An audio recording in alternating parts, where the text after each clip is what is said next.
extraordinary man, Maurice Poublan. As Dean of World Languages, Cultures, and Communications, it is my privilege to welcome you on the behalf of our division office, where Maurice served in our academic division as a professor of French and Japanese for over 26 years. Although World Languages claims Maurice as our own, we know he really belongs to all of us. In his memory, this stone will be placed at the Richland Labyrinth. Its inscription reads, "Innovative teacher, beloved colleague, for your kindness, humor, joie de vivre, you will live in our hearts. Merci, arigato." Today we will celebrate Maurice's life through words, images, and music. We will honor him for his unique contributions as a teacher, friend, and community builder. And we will listen to acclamations from his students, colleagues, and from the French-American Chamber of Commerce. When I sent out the tragic news that Maurice was no longer with us, I could not have envisioned the outpouring of emails, phone calls, and personal visits to our division office. Since then, many of you have sent us memories and anecdotes of Maurice. We will give voice to many of those contributions today. Although time will not permit hearing all of your comments, we have collected them in a memory book for his son, Nicolas Poublan, and I will send them out to all of you at a future date. First, from his students, we hear the incredible contributions that he made as an educator. Maurice was twice nominated for Richland's Excellence in Teaching Award, and he stands on our wall of honor for his exemplary teaching methodology. Here to read the praises of his students, which include both past and recent submissions, are professors Mary Frances Gibbons, Jerry McElvin, Mary Osentowski, and Patricia Spence. As a student in Maurice Poublan's French class, I find him to be an outstanding teacher of language and life. Maurice uses many creative teaching strategies and so much of himself. His energy, sense of humor, artistic talent, wit, and personality make his life exciting, entertaining, and delightful.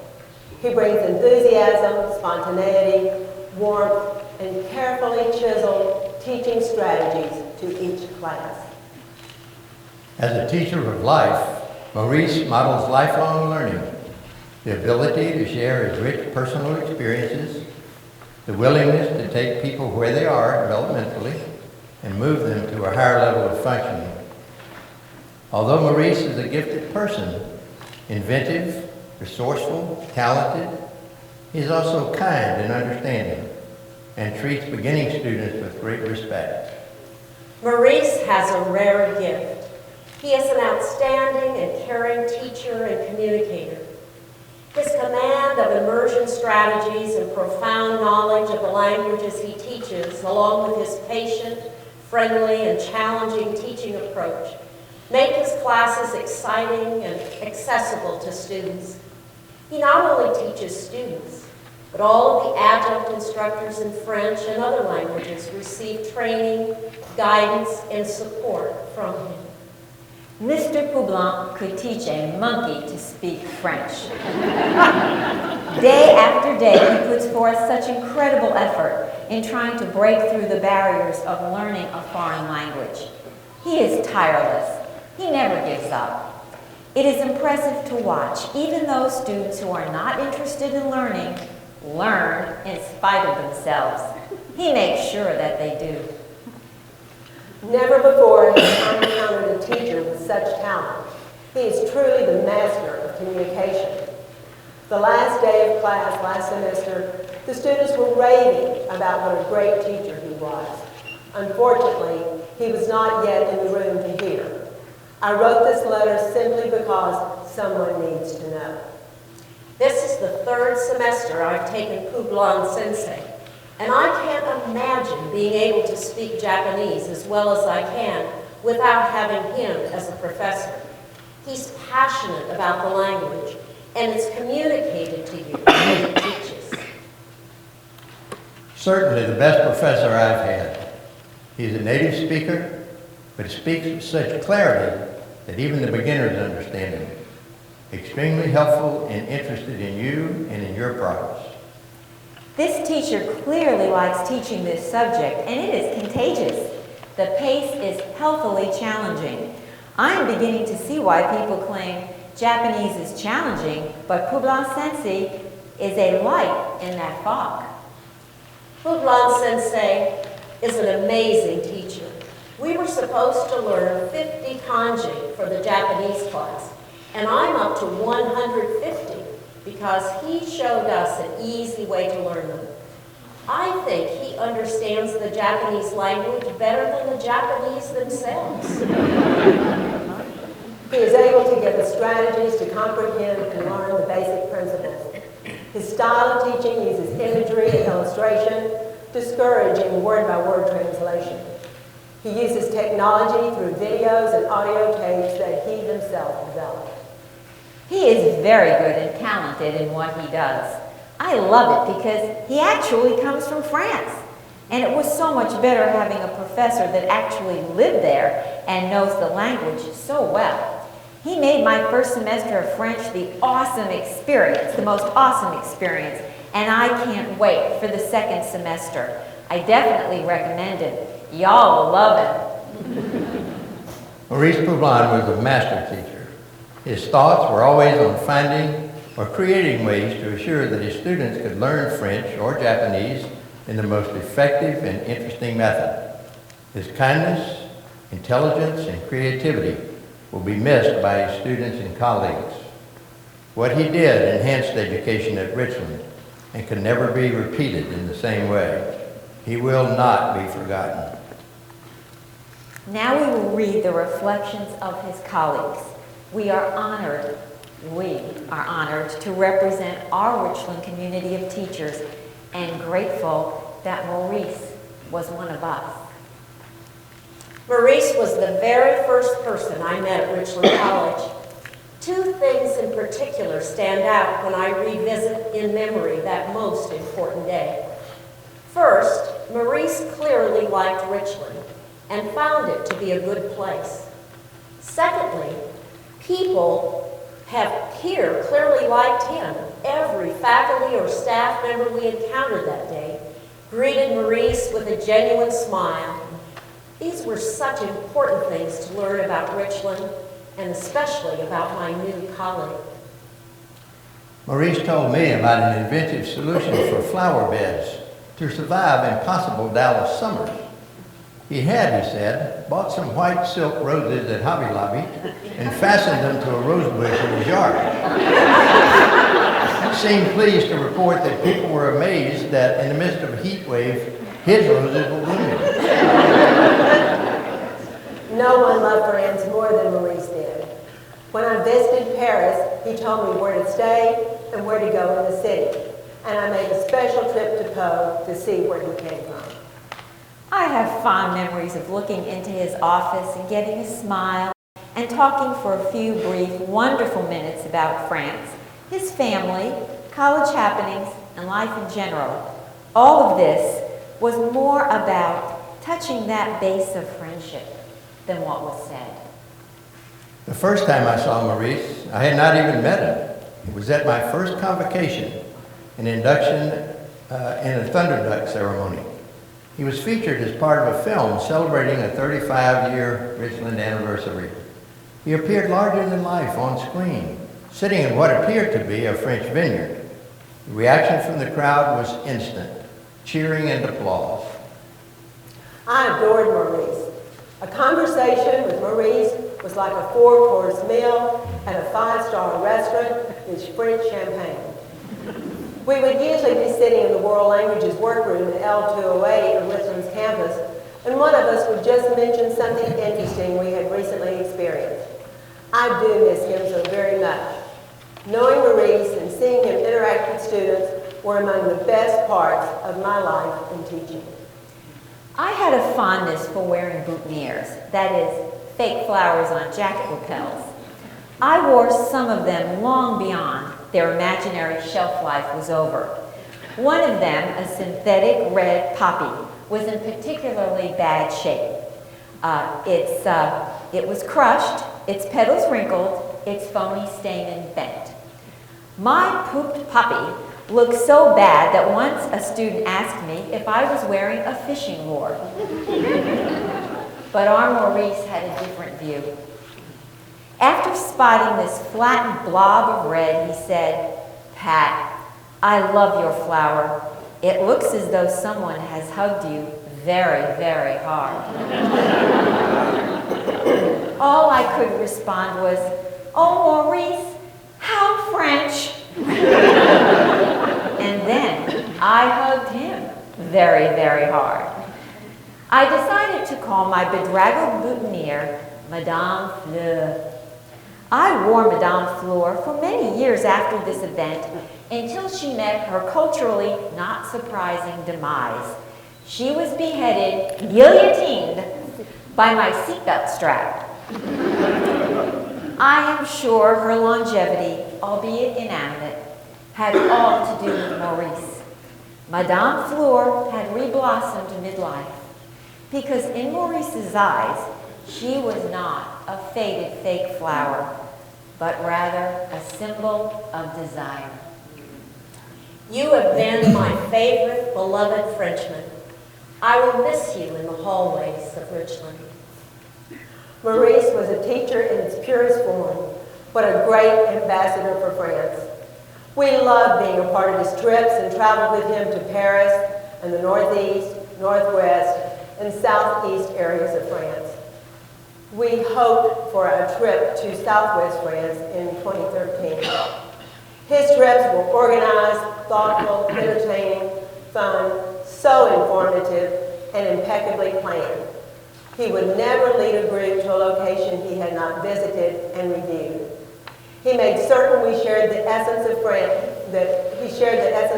with us. History, culture, food, even burlesque.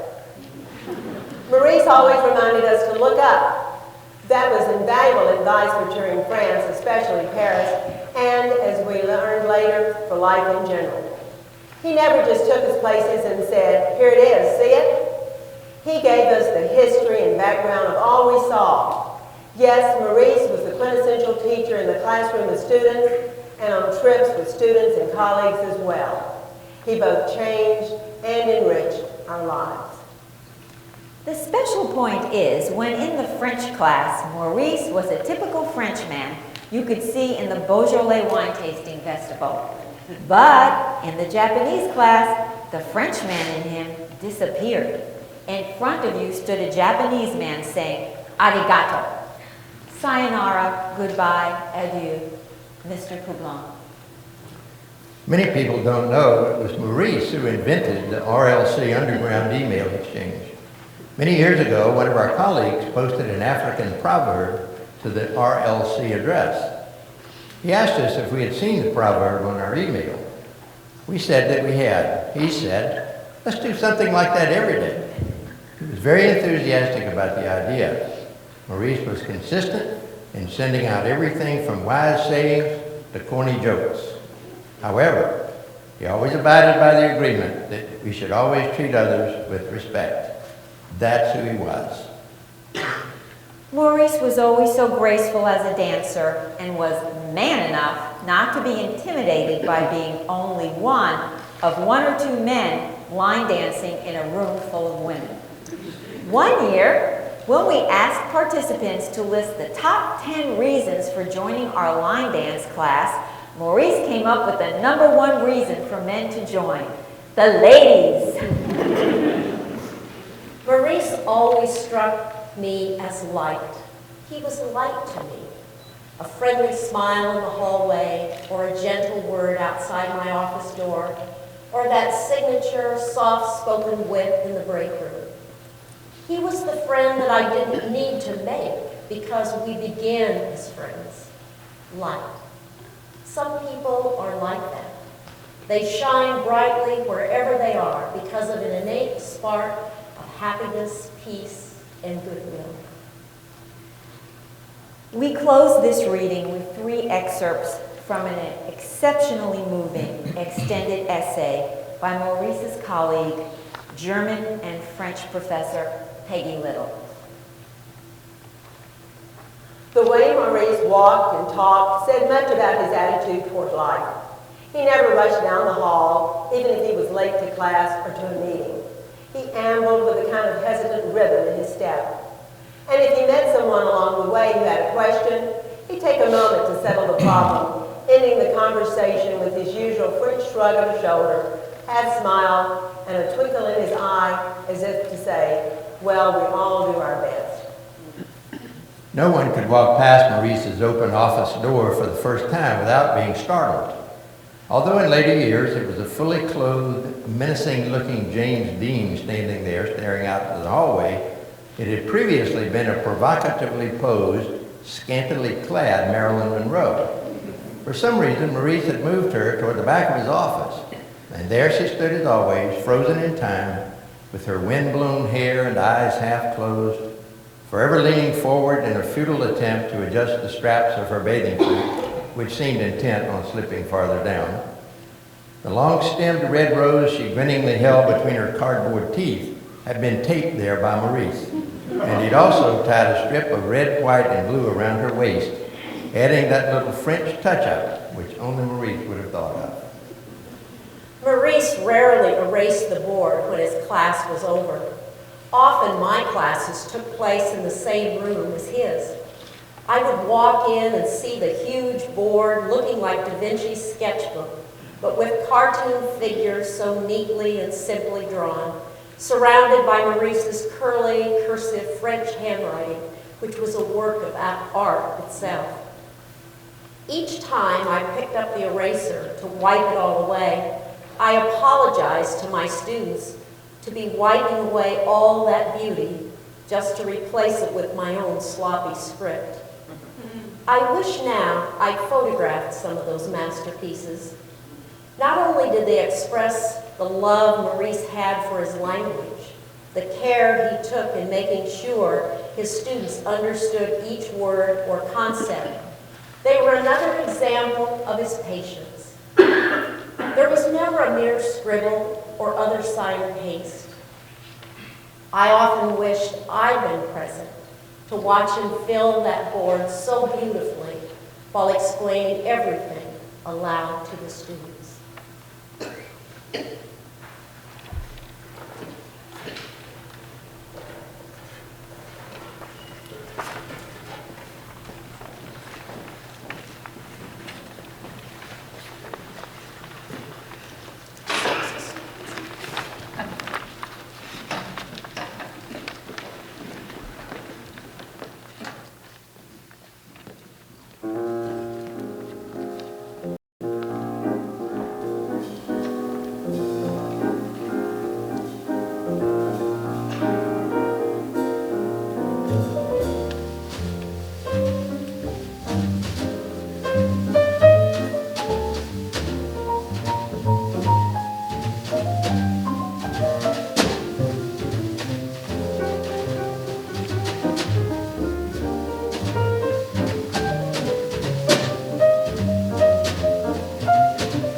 would like to transition now to Maurice as a philanthropic community leader.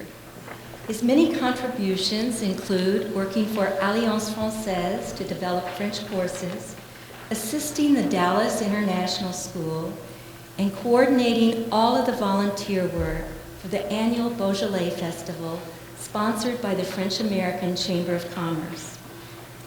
He gave students and colleagues the wonderful opportunity to promote this great event, and in return, they got to attend the special Beaujolais Festival.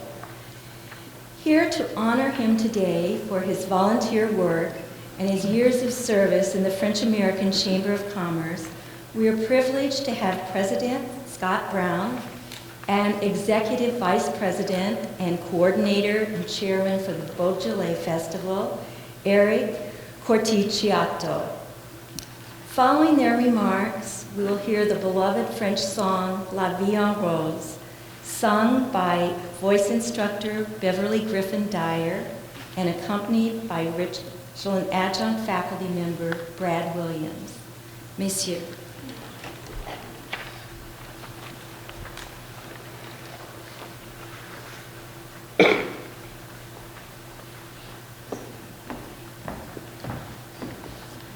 Before I read the Consul General's statement, I'd like to thank Susan Barclay and Maurice's colleagues and friends for putting this together.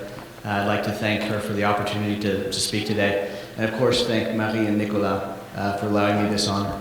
Frédéric Bontemps, the Consul General of France at Houston, was, as we say in French, navré. He was extremely sorry that he couldn't be here today in person. Because of the Consul General's schedule, wasn't able to make it up, and they were just here last week. I'm honored to be able to read his statement and his letter to you.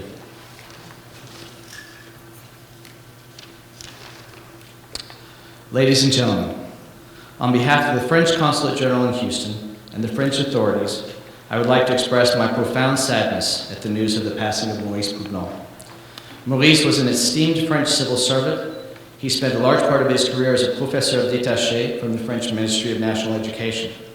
He served in many parts of the world, but it is in Texas, and especially in Dallas, that he eventually chose to settle.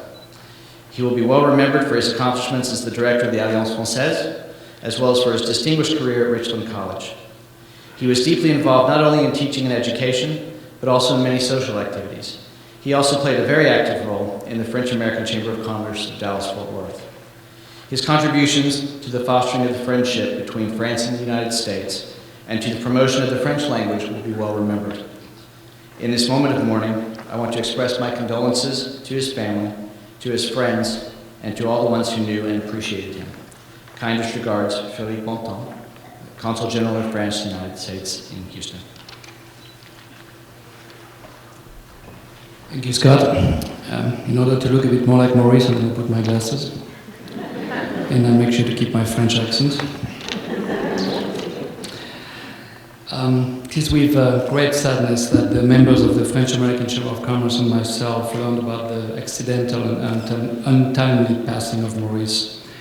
It had been a real privilege to know him and to work with him, and he was definitely a pillar of the French community in the Metroplex. I can assure you that after a few years of taking a break, when I was called back to lead the team for the Beaujolais Ambient Wine Festival, I was actually quite excited to know that Maurice was there. The first thing I asked Isabelle, said, who is on the team? And she gave me the name. I said, Maurice is in, good.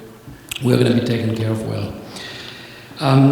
We will all remember his kindness, his culture, of course, and his passion for the French language, his joie de vivre, and his smile. His youth, I really think he looked a lot younger than he was. I mean, when someone told me he was, 70 years old, I could not believe it. He frankly looked probably at least 10, maybe 12 years younger. And he also had a sense of organization, a sense of decoration. He helped Isabelle and Judy to decorate the area of the silent auction of the Beaujolais Ambient Wine Festival. And like I said, I mean, many of you don't realize that Maurice had been working on the Beaujolais Ambient Wine Festival for more than 20 years. And he has really largely contributed to the success and growth of this event. Year after year, Maurice has coordinated a large group of volunteers, most of them coming at the beginning from the Alliance Française and afterwards from the Richland College. And we just simply couldn't have done it without his involvement, and I just want to thank him again for that. He really was instrumental not only in the success and growth of the Beaujolais and Beyond Wine Festival, but also in the growth of the French-American Chamber of Commerce. And as you know, the festival generates operating revenue for the Chamber. Before I say a couple more words and conclude, I'd like to bring back a memory I have of Maurice, and this is probably something that will echo as well in this place of academic excellence. I was in the 1980s. I cannot tell you the day or the time, but it was a late afternoon, beautiful day. I was in front of the Alliance Française when it was located at Bury downtown, looking at the beautiful skylight. I remember blue sky, sunshine, and Maurice sitting right next to me after some meeting we had for the Beaujolais Festival. And I could tell he hadn't been, feeling very well in the past few weeks at the event. He was not himself. And that day, he kind of looked at the bridge of Woodall Rogers right in front of downtown and said to me, see over there, the people that built that bridge, once they go, people will remember them because they will leave a legacy, they will leave something concrete. Me as a teacher, when I leave, I won't leave anything. And I looked at him, I turned around, and he was obviously much younger than that, and I was thinking, yeah, it must be one of those days where we all wonder what we're doing here, and where we're coming from, and where we're going, and why we're here. Of course, I turned around and I told him, no, it's you will leave a legacy, and being here today and listening to everything I heard confirms what I told him that day, that he is leaving an everlasting legacy among his students for what he's done. And as the architect will leave a legacy after someone looks at the building he leaves behind, all of the people that, adding the teacher, will remember him as the teacher he was, and obviously an excellent one. So, little side note here on personal remark, but I do remember vividly that day. Again, we are forever grateful to Maurice for his presence, and he will be deeply missed. And on behalf of the French-American Chamber of Commerce, I wish to express our most sincere condolences to his son Nicolas, his brother, his family, and his friends. Thank you very much.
we have seen Maurice, the community builder and the educator.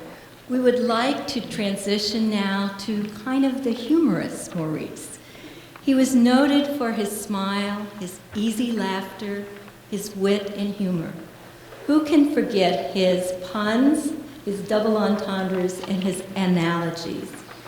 We know that he would want our celebration today to include laughter. We have Maurice Poublan, Maurice's former wife and devoted friend, to have present to us 2 readings. Marie is a good friend to Richland, as she was an adjunct for us, and also she's responsible for bringing Maurice to Dallas, so we're greatly in her debt. Following Marie's readings, we will see a video clip from a former Richland convocation. It catches Maurice in a joyful moment, ignoring the rules, much to the consternation of Carol Johnson, the librarian. As Marie approaches, we would direct you to the handout that we gave you, where the 2 translations of her readings will be, because we will read them in French, bien sûr. Marie.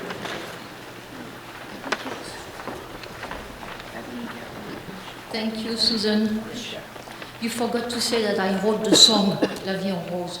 No, it's a joke.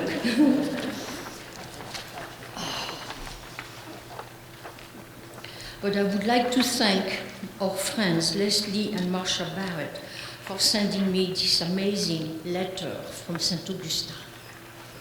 No, it's not a poem, it's a letter. Yes, the author is talking about death. But between the lines, he's suggesting that laughing every day with friends is an important part of life too. So that's my connection with Maurice. Can you hear him say these words to us? La mort n'est rien. Je suis simplement passé dans la pièce à côté. Ce que j'étais pour vous, je suis toujours. Donnez-moi le nom que vous m'avez toujours donné. Parlez de moi comme vous l'avez toujours fait. N'employez pas un ton différent. Ne prenez pas un ton solennel ou triste. Continuez à rire de ce qui nous faisait rire. Priez, souriez, pensez à moi. Que mon nom soit prononcé à la maison comme il a toujours été. Sans emphase, d'aucune sorte, sans aucune trace d'ombre. La vie signifie tout ce qu'elle a toujours été. Le fil n'est pas coupé. Pourquoi serais-je hors de votre pensée simplement parce que je suis hors de vue? Je ne suis pas loin, juste de l'autre côté du chemin. Vous voyez, tout va bien.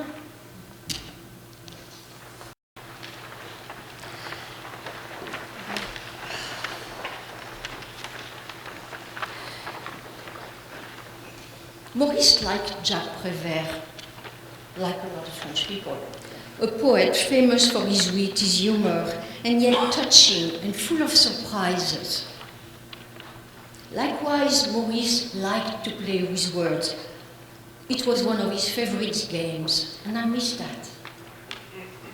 So I selected this poem to illustrate his kind of philosophy in life. Sorry, Luke Barber, for the word philosophy. Well, we're going to have a class. I suggest that the poem could be divided into 4 parts. So we're going to practice with Maurice, the innovative teacher, drawing with him what's going on, all right? So, in the first part, basically it's the story about 2 snails, you know, you've got that at the back, going on their way to a funeral, and because they're slow, not unlike somebody I know, they come late and they miss the funeral because it's spring. Okay, so here it goes. Chanson des escargots qui vont à l'enterrement. À l'enterrement d'une feuille morte, 2 escargots s'en vont. Ils ont la coquille noire, du crêpe autour des cornes. Ils s'en vont dans le noir, un très beau soir d'automne. Hélas, quand ils arrivent, c'est déjà le printemps. Les feuilles qui étaient mortes sont toutes ressuscitées. Et les deux escargots sont très désappointés. Now, can you imagine Maurice on the board drawing two snails, going fairly straight? Now, the snails are painted in black, and they have, black veil around their horns, kind of dramatic, So, and they make their way, right? Tableau numéro 2. Mais voilà le soleil qui leur dit « Prenez la peine de vous asseoir, prenez un verre de bière si le cœur vous en dit, prenez, si ça vous plaît, leur tocard pour Paris. Il partira ce soir, vous verrez du pays. Mais ne prenez pas le deuil, c'est moi qui vous le dis.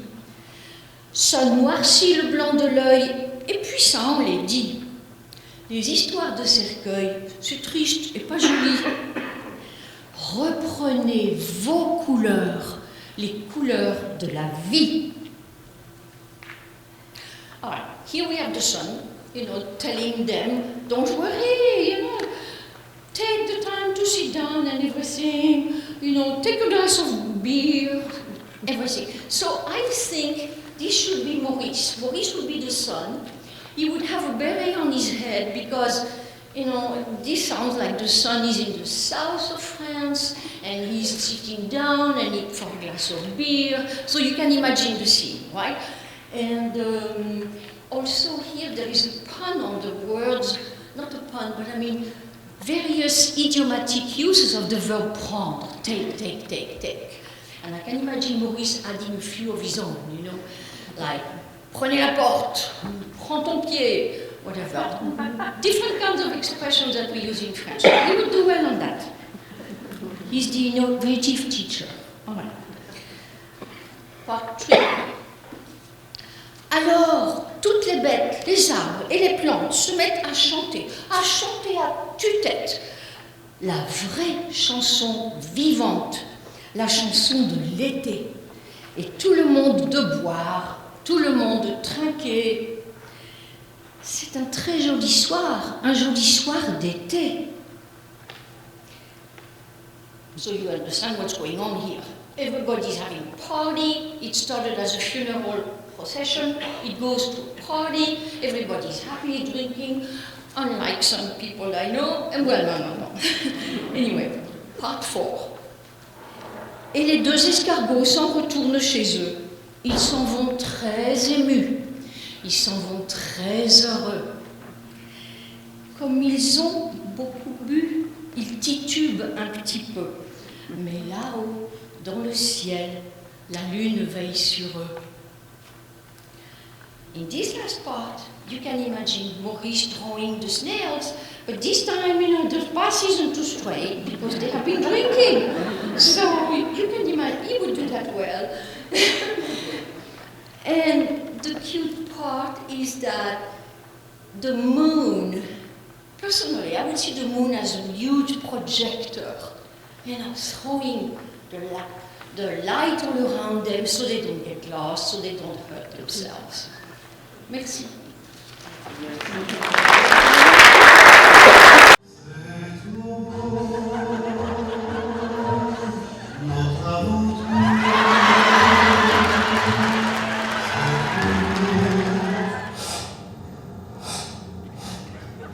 Notre aventure,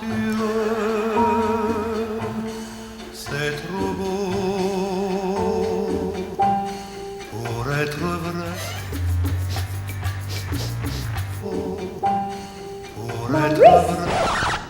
Maurice, you know we have a no food and drink policy in this library. Look at the Sorry, sound. Look at the sound. I'm Listen, sorry. Can you Ouch, read? that's what we do in France. That's what we do in France. No, stop it. Stop it. Ouch. I can explain.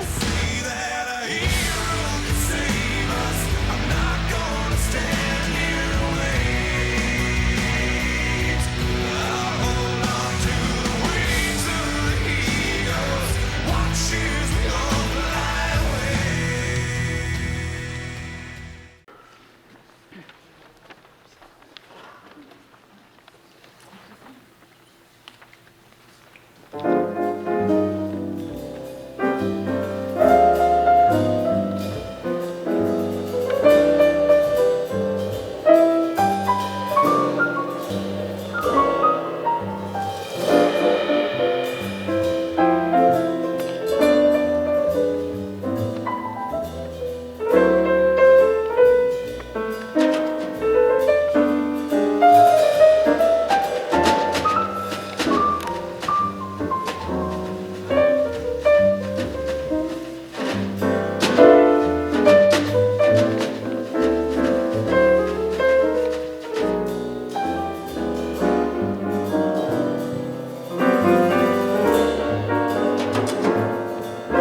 service here today to pay tribute to Maurice until his son, Nicolas Poublan, could be with us.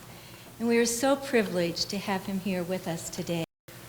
Nick expressed to me how much he wanted to be here on the Richland campus to really understand the profound effect that his father, this uniquely talented and wonderful man, had on our lives. And so we welcome Nick.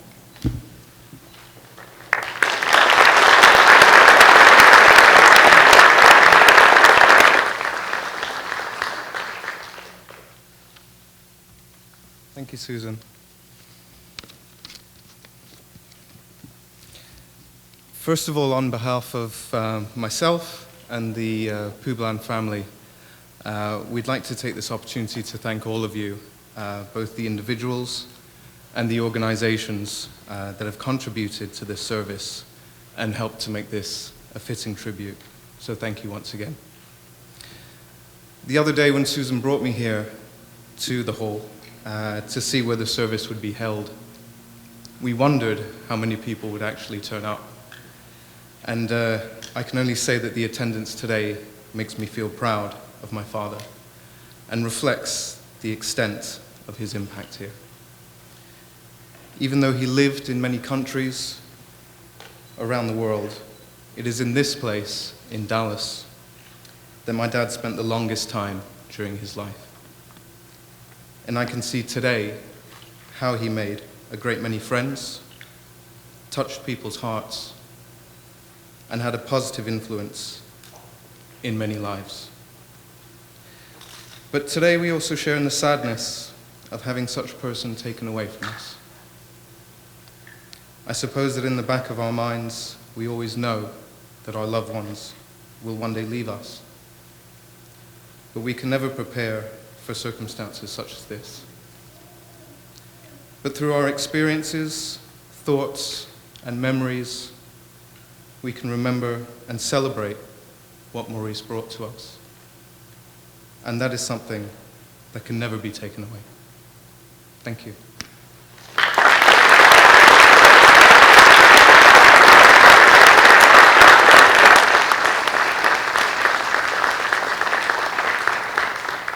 Thank you, Nick. Your father often shared with us his great pride in you, so we're glad to meet you and have you here.